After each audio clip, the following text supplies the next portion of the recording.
Tifa, unasoma wapi mwenzangu? Maana hata nasoma hapo naona hata vingi sijui vitatoka sijui. Bwana soma decided case. Sijui sijaiandika. Nyie bwana, msomeni na ni business entity ndio inatoka. Ndio nini hicho? Si ile akutaja definition akataja types tu bwana. Business entity kwani ndio nini? Ina maana gani? Kwa notes zipo bwana. Jamani mambo magumu.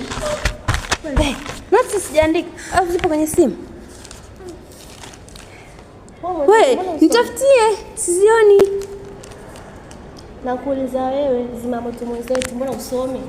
Naona mko busy. Mimi sio kusoma mwenzetu. Naomba tuniache.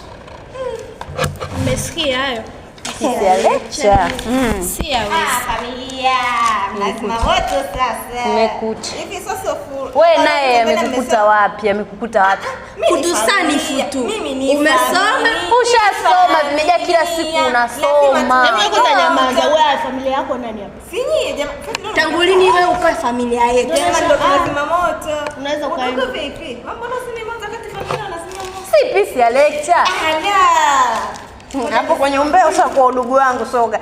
Nikupongeza. Bado ngapi? Dakika 5. Basi uandaze Zimamoto, zimeli. Mimi kila kitu vizuri. Afu hatupendi tabia yako. Wewe mbona zikai? mimi sielewi ile source of flow kwani zinatoka zipi? Source of flow. Kwani nakumbuka moja. Decided case. Wewe Makubwa. Hiyo decided.